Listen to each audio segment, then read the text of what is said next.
危機的状況をプラスに変える動画版日本語で USA。 アメリカ不動産を3人のリアルターがオハイオ、カリフォルニア、ハワイから読み解きます。こんにちは。こんにちは。今日はマミさんの、チャンネルでライブでやります。はい、初めてなのでうまく成功するといいなと思ってます。やりましょう。よろしくお願いします。はい、よろしくお願いします。今日は、売却への成功の道っていうタイトルでお話ししていきたいと思います。はい。どうでしょう？はい。どちらかというと、これ売り手さん本人にっていうよりも、私たち不動産エージェントの舞台裏っていう感じの話かなと思ってます。で、売却するにはバイヤーさんたちになるべく多くのバイヤーさんたちに見てもらわないといけないので、どんなにお化粧して待ってても人が来ないと話にならないですよね。なので、ロケーションとか価格帯で戦略は違いますけれども、私が考える、ものは大きく分けると価格付け、アピール、マーケティングの3点だと思ってます。でまず価格付けは私たちが使っている MLS で同じ地区、同じコンドミニアムとかの広さとか同じタイプのものが3ヶ月前6ヶ月前にいくらで売れたっていうデータが全部見れてしまうので、オーバープライスの市場価格よりも高かったりすると内見にも来てもらえないっていうことが起こります。で次アピールですけれども、我々もクライアントに参考物件としてリストを送るときには一軒一軒全部の物件を私たちも知ってるわけではないので、何千何百ってある対象物件の中でまず写真、ビデオ、そしてメール案内などに目について、なるべく皆さんの目についてもらえるようなものを作っていて、でそれを、それを見てでいいなと思ったものをリストに入れて、お送りしますし、バイヤーさん自身も今は全てリアルターに頼む人はほとんどいなくって、自分で自らネットで検索して、こんなの見つけたんだけどどうっていうふうに聞いてくる方、が多いこの世の中です。で今は 3D 写真とか、物件の中 iPhone とかで、自由にバーチャルで動き回れるような機能もあるので、そういうテクノロジーの助けも借りるといいですよね。で今時の写真はいろいろな細工ができるので、家具がないユニットにバーチャルの家具を入れてみたりとか、ただやりすぎちゃうと今時ビューティー機能で私たち自分の写真撮ったりしますけども、その、写真のお顔はいつも素敵なのに本人に会ってびっくりみたいなようなこともあるといけないので物件見に来てくれた時に好印象をまた持ってもらえるように工夫、ステージングも全ての物件に必要だと思います。全ての物件に必要だとは思いませんけども、することが多いです。お預かりしている物件をいかに多くの人の目に触れるか、魅力的に思ってもらえるかっていう、マーケティング一番大事だと思ってます。例えば、ネガティブな要因でも良い見方ができないかなっていうふうにいつも考えます。例えば、戸建てなのにお庭のスペースがあまりないお家を庭作っちっちゃいよねってネガティブに見るんではなくて、お庭の手入れが簡単でヤードの人を雇う費用少ないですよとか、住人トイレで求めてるものっていうのがそれぞれ違うので、何かでその方にクリックしてもらえそうな言葉とか、事柄をいつも考えています。あと、売り手さんもご自身もご近所さんとかお知り合いに自分のお家を売りに出してるっていうことを、常にアピールしていただくといいと思います。私たちの言葉の中でご近所さんが一番のお客様っていうような言葉もあるんです。なので本人が購入するっていうよりも、その方に口コミをしていただいて、その方のお知り合いが興味を持ってくれるっていうことが時々あるので、そういうことがいいと思います。でその時には私たちは仲良しさんがご近所に住んでもらいたいっていうふうに思いませんかっていうふうな、進め方しています。いかがでしょうか？いいですね。すごいとても賛成します。私の方も少しちょっと今のお話を聞きながらちょっとお話しさせてもらうと、すごく綺麗に見せるっていうことは大事なんですけども、今度売り主さんの立場から、言うと、こちらが最初に査定とかの打ち合わせでお家にまずお邪魔した時に見るとですね、完全にお家をスクラッチから新築で建てた家はもちろんベーカントでスキッとしてるんですけれども、行くと本当に物がいっぱいお家の中にたくさんあるっていう方がほとんどだと思うんですね。で前のちょっとリモデルの回でもお話ししましたけれども、お客さんがこう家の中に一歩入った時に広々してるって、すごい明るいっていう風な印象を持ってもらうのがすごく大事なので、やはりまずは広く見せるためには物をとにかく処分していただく。どちらにしても契約が始まったら1ヶ月とか1ヶ月半の間には全部物を捨てて、空っぽにしていただく必要があるので、もう売り出しの前にはどんどん物をちょっと減らしていただくとか、一旦ガレージの中に押し込むというか片付けていただくとか、そういうふうにして、入ってきた人にまず広々した印象を見てもらうっていうのが大事だと思います。であとそのリノベの時にも言いましたけども、やはりこう見た目を本当に美しくするっていう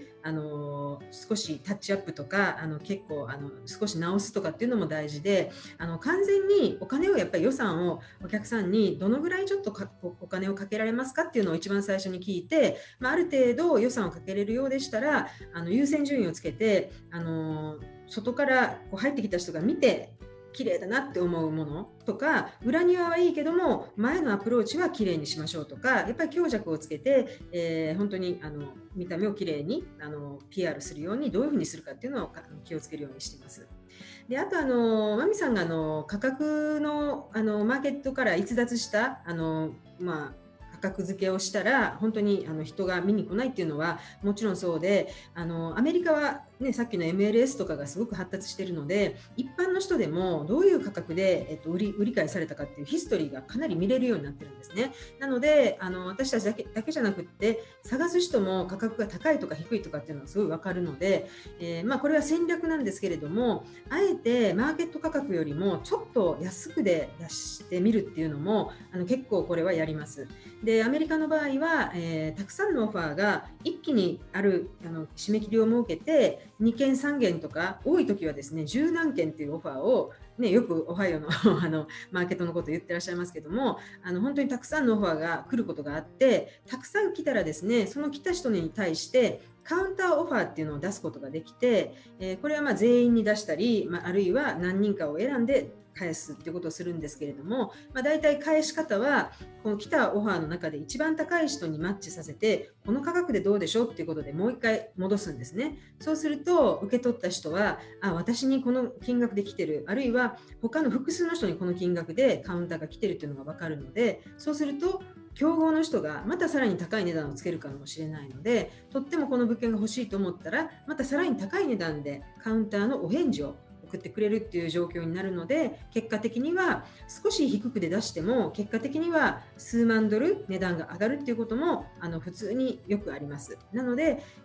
そうやってたくさんの人が来てくれたら値段を上げられたりとか、あるいは1人の人を選んだ後バックアップオファーっていうのを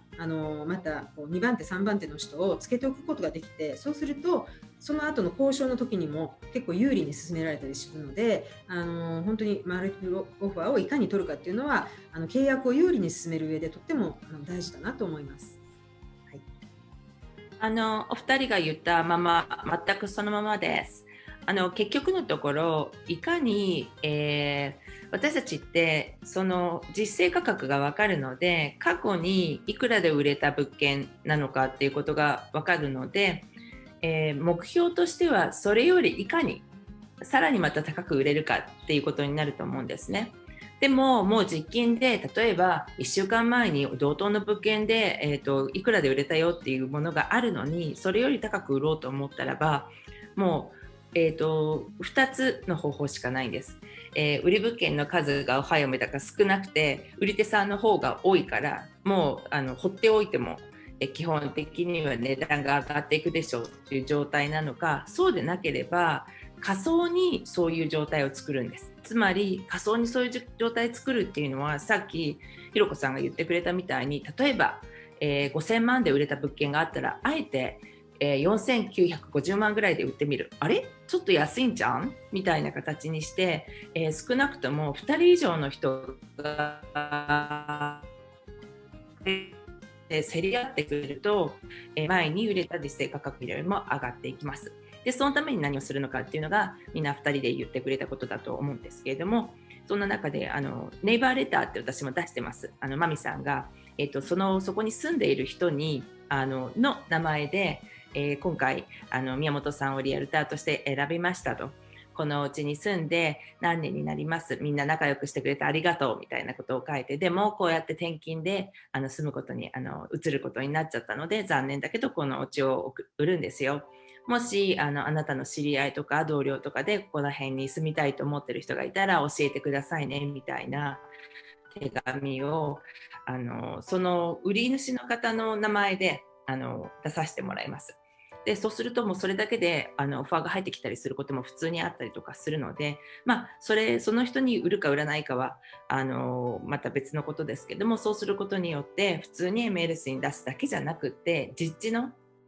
自分の周りでのマーケティングができたりとかします。で私の場合、お家入らせていただいた時に2つのシナリオを作ります。もちろんムーブインコンディションにして、もうこんなの素敵ってお家にするのが一番高く売れる方法なんですけども、必ずしもそこでお金をかけるよりは次のお家でお金をかけたいとか、そんなに一番高いお金が取れなかったとしても今まで何も手かけないであっさりと売ってしまいたいんだよって方も中にはおられます。でだから入った時にじゃあこのままの状態で売るといくらで売れるのか、で反対にリノベをしたらどのくらいで売れるのか、そんな話をします。でもこの話すると大抵皆さんリノベの方を選べます。なんでかっていうと、例えばキッチンが、10年代のもので、手がついてなかったもの、このままで売ると20万だよ、でキッチンをリノベーションすると3万ドルかかるよっていうやつを、じゃあ、3万ドル落として17万ドルで売れるのかっていうとそんなことじゃなくて、だいたい3万ドルかかるようなリノベだとオハイオだとだいたい3倍ぐらいだから、3万ドルかかるキッチンをリノベして売りに出すと20万で売れたものが30万で売れるようなそんな計算になりますっていうと、皆さんだったらリノベした方がいいですね。もちろんそうなんです。はい、どうしてもリノベするのにはいろんなコントラクターの人とかを雇ってきて、まず見つけてきて、その人が必ず時間通りに来てくれて時間通りに仕事をしてくれて、これがものすごくアメリカでは難しいんです。これみんなよく分かっているので、それを自分で特に難しいですぜひもうこのままムーブインレディーコンディション、すぐに入居できてそのまま住めるっていうコンディションをやっぱりどの消費者の人も望んでいるってことがこれでわかるのかなと思います。他に何か補足することありますか？いいと思います。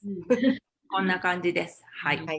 売却の成功の道、私たちが考える。みんな同じだよね。はい。どこでも大体同じだなと思って、私も面白く聞きました。どうでしたでしょうか？じゃあまた次回。さようなら。はい、ありがとうございました。